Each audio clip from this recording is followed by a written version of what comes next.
पटना में होने वाली विपक्ष की महाबैठक से पहले बिहार सरकार के मंत्री यानी नीतीश कैबिनेट के मंत्री के रिश्तेदार के घर ईडी और आयकर विभाग की छापेमारी चल रही है। मेरे साथ कांग्रेस के वरिष्ठ नेता प्रमोद तिवारी हैं। बैठक से ठीक 24 घंटे पहले ये जो छापेमारी चल रही है, इस पर क्या आप कहना चाहेंगे? घबराई हुई, दीवार पर लिखी हुई इबारत हार की पढ़कर भारत का संविधान बचाने, प्रजातंत्र बचाने, गरीबी, बेरोजगारी, महंगाई के खिलाफ लड़ने के लिए विपक्ष अगर एकजुट हो रहा है और उसमें उसने अपने सारे फ्रंटल ऑर्गेनाइजेशन लगा दिए, तो भाजपा ने भी अपने फ्रंटल ऑर्गेनाइजेशन लगा दिए। ईडी, सीबीआई, इनकम टैक्स आज फ्रंटल ऑर्गेनाइजेशन की तरह भाजपा के काम कर रही है।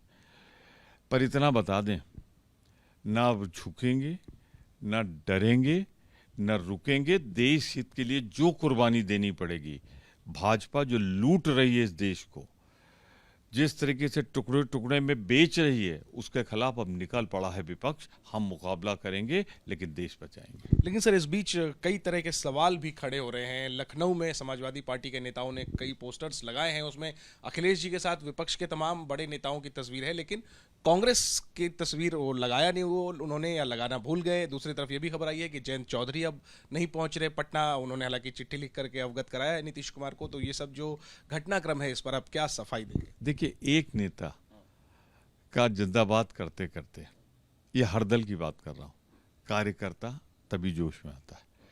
तो कौन किसको प्रधानमंत्री बनवाए, कौन किसको मुख्यमंत्री बनवाए, ये तो कार्यकर्ताओं की इच्छा पे होता है। अब जैन जी की जो बात कर रहे हैं आप, जैन जी के परिवार में एक समारोह है, कार्यक्रम है। वो सबसे बड़े पैरोकार हैं विपक्षी एकता के, बार बार मुखर कह रहे हैं, और वो तो शामिल भी हुए थे राहुल जी की भारत जोड़ो यात्रा में। मैं फिर कहना चाहता हूँ, उनके प्रतिनिधि थे वहाँ पे।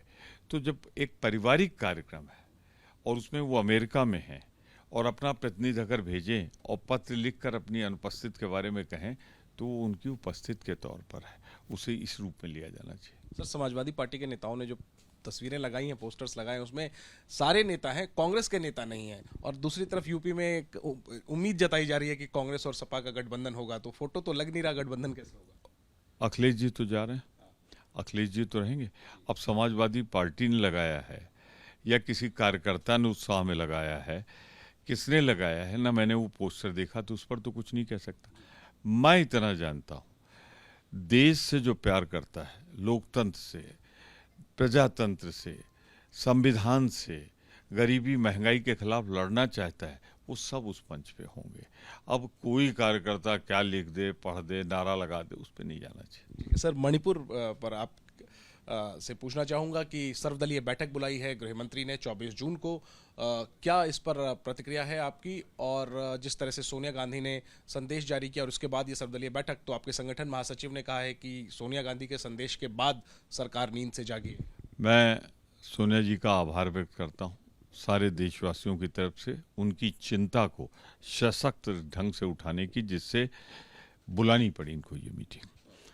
कायदे से तो जब गए थे अमित शाह जी, 3 दिन रहे थे, उन्होंने वहाँ पे एकता करा दी थी, तो लौट के विपक्ष के नेताओं को उन्हें विश्वास में लेना चाहिए।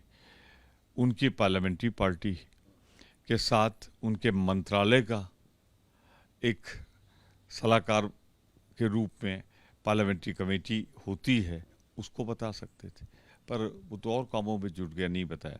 अब जब सोनिया जी ने लिखा है, तो अब सर्वदलीय बैठक बुलाई जा रही है। अब सर्वदलीय बैठक का निमंत्रण आ जाए, 23 को हमारा ये समाप्त हो जाए, हम देखें निमंत्रण में क्या है। ठीक है।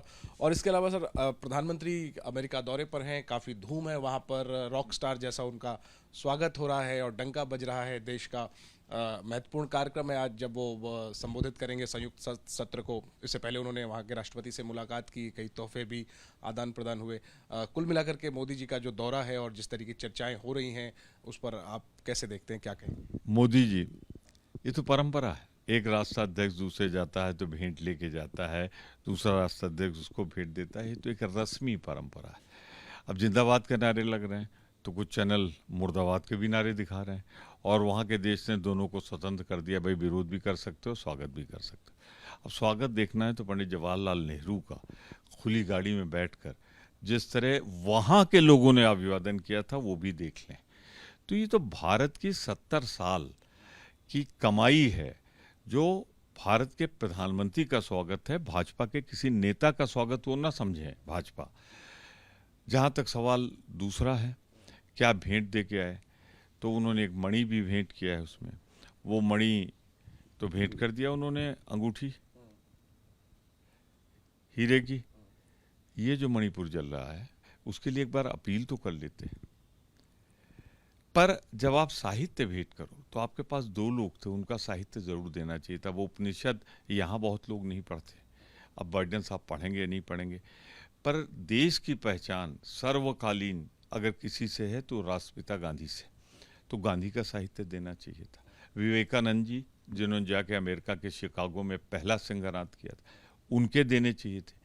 अब वो उपनिषद कितना सम्मान के साथ उसे पढ़ेंगे वो जाने, पर मुझे एक ही आपत्ति है, एक मणि तो आपने दे दी उनको, दूसरा मणि जो जल रहा है, मणिपुर जल रहा है, प्रधानमंत्री जी कुछ करते न करते शांति बनाए रखने की अपील तो आपने न करके अपने कर्तव्य का पालन नहीं किया है। शुक्रिया प्रमोद जी बात करने के लिए। कैमरा पर्सन मनोज त्रिपाठी के साथ जैनेंद्र, एबीपी न्यूज़, दिल्ली।